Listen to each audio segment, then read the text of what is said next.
Hello student, welcome to my channel. Today we will discuss the Percy B. Shelley, English poet.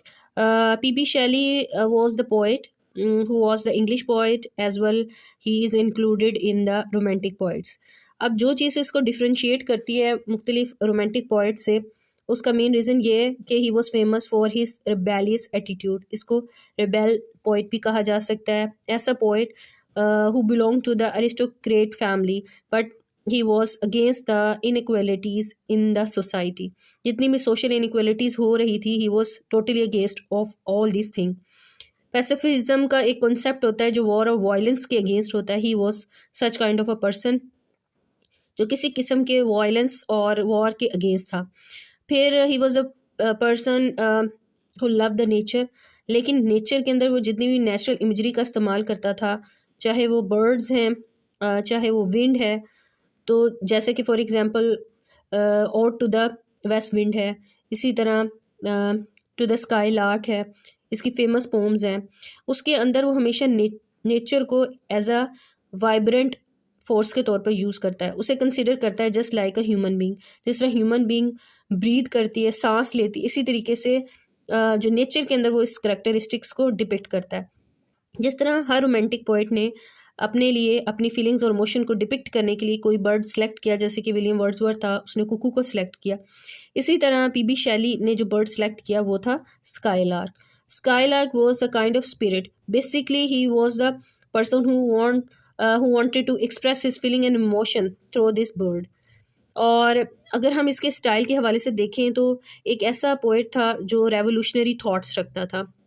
अब अगर आप इसकी poems जितनी भी हैं उसको स्टडी करें, जैसे प्रोमेथियस अनबोर्न की बात कर लें, या लंदन 1918 की बात कर लें, क्वीन मॉब की, द रिवोल्ट ऑफ इस्लाम की बात कर लें, ode to the west wind की बात कर लें, स्काईलार्क की बात कर लें, और जितनी भी फेमस पोम्स हैं उस सब के अंदर आपको उसका जो एक कॉमन चीज़ जो मिलेगी वो ये कि हमेशा वो एक रेवोल्यूशनरी थॉट्स और एक प्रॉफिटिक इंसाइट के साथ वो बंदा अपनी जो बात है उसको कन्वे करता है.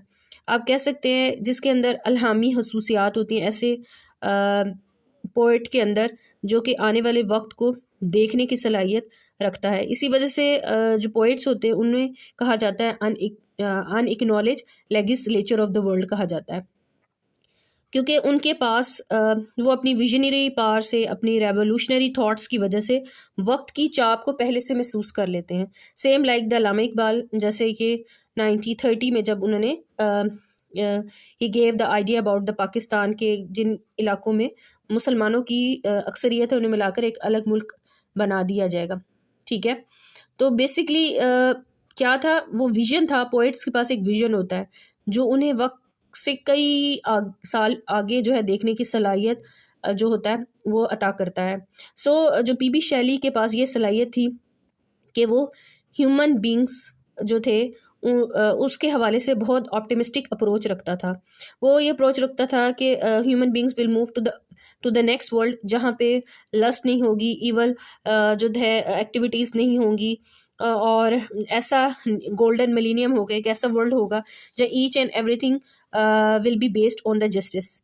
और फ्रेंच रेवोल्यूशन को उन पर बहुत ज़्यादा इन्फ्लुएंस था, और इसी वजह से he was in the favour of the dissolution of the Britishers and the island. इसी तरीके से he wants the end of the slavery. He was the against of मोनोकी. और इसी तरीके से जो रिलीजियस डॉक्ट्रेंस थे, डॉगमेटिक व्यूज़ थे लोगों के, उसके अगेंस्ट थे. वो जो था उसके नज़दीक जो था ह्यूमन बींग्स जो थे should be free from all kind of pressure. और जो कि रोमांटिक पोइट्स का हासा रहा है, because they love for the freedom, love for the nature, love for the freedom, love for the liberty. जो ये उनके इम्पॉर्टेंट एलिमेंट्स में से है जो रोमांटिक पोइट्स को डिफ्रेंशिएट करता है अदर पोइट्स से, लाइक विक्टोरियन पोइट्स हों या फिर क्लासिकल राइटर्स हों, क्लासिकल पोइट्स से. लेकिन अगर हम उनके स्टाइल को देखेंगे तो उस स्टाइल के अंदर आपको बहुत से हेलेनिस्टिक एलिमेंट्स भी नज़र आएंगे, जो कि जितने भी रोमांटिक पोइट्स थे उनमें आपको वन बाय वन, जैसे जो थे जॉन केट्स थे, उसकी जो थी जो पोम्स हैं उसमें आपको हेलेनिस्टिक एलिमेंट बहुत ज़्यादा, हेलेनिक कल्चर, उसके फाइन आर्ट्स, उसके पेंटिंग स्कल्पचर, उसके ड्राइंग्स वगैरह का कंप्लीट कहीं ना कहीं आपको, या ग्रीक मिथ्स का बहुत ज़्यादा इन्फ्लुएंस नज़र आएगा। इसी तरह जैसे कि उन्होंने odd on a Grecian earn थी उसमें, इसी तरीके से जो पीबी शैली था इसमें भी आपको इटालियन इमेजरी का इस्तेमाल बहुत ज़्यादा मिलेगा, जिसमें पोम्पी जो रूइंस थे उनके उन खंडरात के हवाले से वहाँ वो विज़िट कर चुके थे, उनका जिक्र भी मिलता है। इसी तरह जो मुख्तलिफ ग्रीक आइलैंड्स के जो मुख्तलिफ जगहें थी, एजल्स थे, आइलैंड्स थे, उनका भी जिक्र उनकी पोइट्री में मिलता है। इमेजिनेशन के हवाले से अगर देखें तो इमेजिनेशन में उनकी जब वो इमेजिनेट करते थे चीज़ों को, तो बेसिकली उसमें एक स्पॉन्टेनिटी बहुत ज़्यादा होती थी, एक फ़्लो के साथ चीज़ें चल रही होती थी, प्रॉफिटिक एटीट्यूड होता था उनका, और ही was the master in the lyrics. आप कह सकते हैं कि PB Shelley was the Prince of the lyricist और इन इंग्लिश लैंग्वेज। और इसी वजह से आप कह सकते हैं कि जब वर्ड्स और पीबी शैली का जिक्र किया जाए तो उनके बारे में कहा जाता है कि शैली exhaled the words as a flower, exhaled the fragrance, and just the fragrance of blossom varies in the quality and the power. So did the Shelley verse vary in the poetic merit. और अगर बहुत से even के बहुत से ऐसे जो थे राइटर्स थे वो उनके बारे में कहते थे शैली जीनियस इज एसेंशियली लिरिकल। जब वो लिरिक्स लिखते थे, वर्सेस लिखते थे, उसमें म्यूजिकल ब्यूटी बहुत ज़्यादा डिपिक्ट होती थी, म्यूजिकल इम्पैक्ट बहुत ज़्यादा होता था। और लिरिकल जो वर्सेस होती थी उनकी पर्सनल होती थी या इम्पर्सनल होती थी। और अगर इनके सारे हम थीम्स के हवाले से भी देखें तो थीम्स में भी हम जो मुख्तलिफ थीम थे उसमें नेचर, जैसे ode to the west wind है, ठीक है, और लव फॉर फ्रीडम है, जैसे स्काई लार्क एज बर्ड के तौर पे वो लेते हैं और उसको डिपिक्ट कर रहे होते हैं कि ऐसी स्पिरिट जो कि इंजॉय करती है फ्रीडम को, लिबर्टी को। सो स्काई लार्क को उन्होंने as a bird to express his feeling and emotion के तौर पर यूज़ किया। इसी तरीके से अगर हम उनके इम्पर्सनल लिरिकल स्टाइल को देखें तो उसमें हमें होप भी नज़र आएगी साथ साथ, और लिबर्टी और नेचर तीनों एलिमेंट नज़र आएंगे। और इसी तरह थीम्स में love for the nature, love for the freedom, ये सारे कॉमन हैं। इसके अलावा जो इम्पोर्टेंट चीज़ जो मैं इनके बारे में बताऊंगी कि जब वो नेचर को लेते हैं एज अ वाइब्रेंट फोर्स के तौर पर, जैसे जब वो बात करते हैं किसी क्लाउड से बात कर रहे हैं, विंड से बात कर रहे हैं, स्काई लार्क से बात कर रहे हैं, तो एज अ ह्यूमन बीइंग एक लिविंग थिंग्स के तौर पर उसे ट्रीट करते हैं, ठीक है। जैसे कि वो कहते हैं डिजेक्शन एंड ओड के अंदर कहते हैं the sun is warm, the sky is clear, the waves are dancing fast and bright। अब ये quality dancing and fast and bright की जो है ह्यूमन क्वालिटीज़ हैं, लेकिन उन्होंने इस सब क्वालिटीज़ को वेव्स के साथ एफिलिएट किया, ठीक है। और इसी तरीके से वो स्काई लार्क के बारे में कहते हैं our sweetest songs are those that tell of the saddest thoughts. अब अगर इनके स्टाइल के अंदर मज़ीद हम डेप्थ में अगर स्टडी करें तो हमें पता चलता है कि इनके स्टाइल में हमें जॉय भी मिलेगा, डिसअपेयर भी मिलेगा। डिसअपेयर मेलनकली बहुत ज़्यादा प्रोमिनेंट फीचर है, और मेलनकली के अलावा जो आप कह सकते हैं कि expression of his verse is such kind कि ये दोनों चीज़ों को कंबाइन करते हैं, मेलनकली को भी और ये जॉय को भी। और सम टाइम अब जैसे कि अगर इनकी फेमस जो है ओड है डिजेक्शन, वो जो है डिजेक्शन ऑन ओड जो है वो डिप्रेशन को रिप्रेजेंट कर रही है। और इसी तरीके से अगर आप देखें इनके और स्टाइल को तो जो आप कह सकते हैं the right fire of the Shelley's was the fire of the music, कि उसको उसके लिरिक्स को आप म्यूज़िक के साथ एफिलिएट कर सकते हैं। इसके अलावा जो इम्पोर्टेंट चीज़ मैं इनके बारे में बताना चाहूँगी कि he was a person who believe in the platonic love. ऐसा प्लेटोनिक लव का मीनिंग वो ऐसे लेते हैं, आप कह सकते हैं कि जिसमें आप एक मोर्टल इंसान है, ह्यूमन बीइंग है, उसकी एक डिज़ायर है, desire of mortal to become immortal through the generation. कैसे? For the advent of millennium, एक गोल्डन मिलेनियम, एक इंसान जो एक मोर्टल इंसान की ख्वाहिश है इमोर्टैलिटी की तरफ उसको डिपिक्ट कर रही है। ठीक है। और इसी तरीके से अगर हम उनके जो डिजेक्शन के हवाले से देखें तो बहुत सी उसमें डिप्रेशन, मेलैंकली, डिसअपेयर, आपको उसमें इस किस्म की इमेजरी और इस किस्म का स्टाइल नज़र आएगा। जैसे कि बहुत से जगहों पे वो जो थे अपने दुख और तकलीफ का इजहार करते हुए कहते हैं, oh lift me as a wave, a leaf, a cloud, a fall upon the thrones of life, I bleed. So इस किस्म का उसका स्टाइल जिसमें मेलैंकली आपको वाज़े तौर पर डिपिक्ट होती है। अगर हम देखें पीबी शैली के हवाले से, जैसे कि मैं आपको बता चुकी हूँ कि उनकी जो इमेजिनेशन की जो पार होती थी वो बेसिकली बेस कर रही होती थी एक्सप्लोरेशन ऑफ द यूनिवर्स। आप यूनिवर्स के अंदर जितनी भी चीज़ें हैं उसको एक्सप्लोर करना, एक नया विजन अपने रीडर, अपने पढ़ने वालों को एक नई थॉट और एक नई होप की तरफ लेके जाना। लेकिन ऐसा नहीं था कि हमेशा उनकी स्टाइल के अंदर आपको मेलैंकली वाला ही एलिमेंट नज़र आएगा। सम टाइम वो बहुत ज़्यादा ऑप्टिमिस्टिक भी होते थे। जैसे वो अगर आप उनकी जो है बहुत सी ऐसी पोम्स देखें तो उसमें मुख्तलिफ कोई ना कोई मैसेज होगा, पॉजिटिव मैसेज आपको कन्वे होगा। जैसे कि उनकी एक जो मैं यहाँ पे कोट करना चाह रही हूँ, जैसे if winter comes can spring be far behind. एक तरह से वो एक ऑप्टिमिस्टिक जो है एटीट्यूड है वो रिप्रेजेंट कर रहे हैं कि वो ये कहना चाह रहे हैं कि बेसिकली कि अच्छा वक्त और आने वाला जो वक्त है उसकी कहते हैं ना ब्राइट फ्यूचर की तरफ ह्यूमन बींग्स के लिए वो उसकी तरफ इशारा कर रहे होते हैं।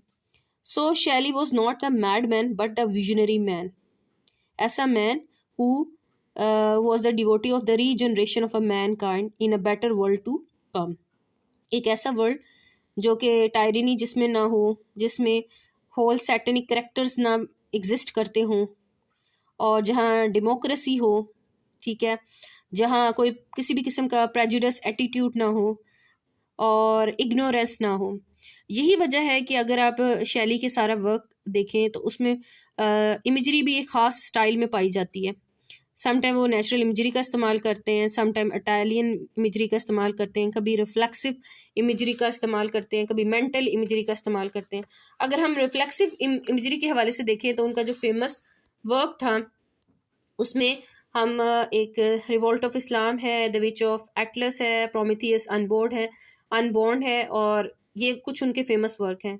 इसी तरीके से जो है मेंटल इमेजरी भी कहीं ना कहीं उन्होंने डिपिक्ट करवाई होती है, जो कि रिप्रेजेंट करती है, ड्रॉ किया उन्होंने from the operation of the human mind से। अब यहाँ पे एक जो है थोड़ा सा मैं और इसमें अगर ऐड करना चाहूँ तो मैं ये कह सकती हूँ कि अगर आपने शैली को अगर याद रखना है तो शैली को आप हमेशा एज अ विजनरी पोइट के तौर पे रिप्रेजेंट कर सकते हैं। एक ऐसा पोइट, एक रेवोल्यूशनरी पोइट जो कि अंदर अल्लाह ताला ने इनसाइट की क्वालिटीज़ दी हुई थी, ठीक है, और वो मुख्तलिफ जो है ऑब्जेक्ट्स को, थिंग्स को देखता था, फोर्सेस ऑफ नेचर को देख रहा था, ऑब्जर्व करता था, और उसकी जो सारी की सारी जो डिपिक्शन होती थी, उसकी सारी की सारी जो क्वालिटीज़ हो रही थी, जो कि सब के सब उसके स्टाइल के अंदर जो कि रिप्रेजेंट होती हैं, सम टाइम जॉय की सूरत में और सम टाइम डिसअपेयर की सूरत में। इसी तरह पीबी शैली की जो विजनरी और इंसाइट की एबिलिटी की वजह से आप कह सकते हैं कि सिर्फ पीबी शैली ही नहीं, और बहुत से पोइट, जितने भी रोमांटिक पोइट्स हैं या रोमांटिक्स वाले क्लासिकल या विक्टोरियन जितने भी पोइट्स हैं, वो हमेशा इसलिए उनके बारे में, पोइट्स के बारे में कहा जाता है the poets are the unacknowledged legislature of the world, ठीक है। लेकिन अगर हम इमेजिनेशन के हवाले से देखें तो इमेजिनेशन ही होती है जिसमें आप डिफरेंट रोमांटिक पोइट्स को, एक पोइट को दूसरे पोइट से डिफ्रेंशिएट करते हैं। जैसे कि विलियम वर्ड्सवर्थ है तो वो उसे डिफ्रेंशिएट करते हैं पैंथेइज्म की वजह से, जॉन किट्स को नेगेटिव कैपेबिलिटी की वजह से कर रहे हैं, सेंचुअसनेस की वजह से कर रहे हैं, और यहाँ पे पीबी शैली को एज अ रेवोल्यूशनरी पोइट के तौर पर, एज अ आप कह सकते हैं एक रिबेल जो है पोइट की सूरत में आप इसे डिफ्रेंशिएट करते हैं उसके आइडियलिज्म की वजह से। बिकॉज आपको मैं पहले बता चुकी हूँ कि उनका जो आइडियलिज्म था वो बेस्ड ही करता था एक प्लेटोनिक लव पे बेस कर रहा है, ठीक है। और यही वजह से उनकी जो एक ख़ास किस्म का रिदम और एक ब्यूटी उनकी जो वर्सेस हैं उसमें फील होती हैं। और साथ साथ देखें अगर उनकी पर्सनल लाइफ के हवाले से भी, तो आप चाहे उनकी मैरिज लाइफ हो, एजुकेशन हो, तो हमेशा उनका जो एटीट्यूड है जो था बड़ा रिबेलियस रहा है। इसी वजह से सोशली उन्हें बाइकॉटेड किया जाता रहा है। उनकी पिछली भी अगर आप हिस्ट्री पढ़ें तो उनके जितने भी वर्क है, एजुकेशन टाइम को ले लें, मैरिज का टाइम ले लें, और फिर ये सारा का सारा टाइम जो था उन्हें बहुत उनके रिबेल एटीट्यूड की वजह से सोसाइटी में एक आइसोलेट कर दिया गया बहुत हद तक उनकी रिबेलियस एटीट्यूड की वजह से। सो this is all about the P.B. Shelley. It was the introduction of this poet. I hope you understand, and you have to keep in mind that whenever you will discuss about the P.B. Shelley, you will discuss about his lyrical style, his visionary style, his revolutionary style, due to his unrestrained passion, exalted imagination की वजह से आप एक कहते हैं ना एक colourful सेंचुअसनेस ability की वजह से, सिंबॉलिक अपील की वजह से, और इनकी इंस्पिरेशन जॉन किट्स से बहुत ज़्यादा थी, ठीक है। और इम्पॉर्टेंट जो चीज़ यही है कि आपको इनके लिरिक्स के हवाले से देखना होगा कि इनकी लिरिक्स जो हैं पर्सनल हैं, इम्पर्सनल हैं, और साथ साथ उनकी जो जितने भी वर्क है, चाहे स्काईलार्क है, और इसी तरीके से टू द वेस्ट विंड है, इसी तरह प्रोमिथियस अनबाउंड है, और इसी तरीके से एक इनकी और फेमस पोम है ओzymandias जो है वो भी बहुत फेमस है, स्टैचू से रेलिवेंट पोम। तो ये वो सारी चीज़ें हैं जिसमें उनके विजन, उनका आने वाले वक्त की चाप सुनाई देती है, और वो क्या फील करते हैं चीज़ों के हवाले से, प्लेटोनिक कंसेप्शन ऑफ लव के बारे में, और वो क्या अज्यूम करते हैं एरोटिक लव के बारे में, लव क्या चीज़ होती है उनके नज़दीक। Because like the Plato, Shelley believed that beauty and love are not the concrete things. Plato ही की तरह वो, क्योंकि इनका इन्फ्लुएंस प्लेटो से था, इसलिए ब्यूटी और लव जो दोनों जो हैं इनको जो थे he was not considering as a concrete things, and the ideal and abstract to which the poet man aspired to unite himself. So he was the sensational poet आप कह सकते हैं, जो कि he pursued the love and the beauty throughout the universe. और ये सारे जो एलिमेंट्स हैं जैसे ब्यूटी है, नेचर है, ह्यूमन लाइफ है, साइंस है, स्पिरिचुअलिटी है, डेमोक्रेसी है, तो ये सारी की सारी जो चीज़ें हैं इसको लेके जाती हैं near to the visionary picture. Thank you very much.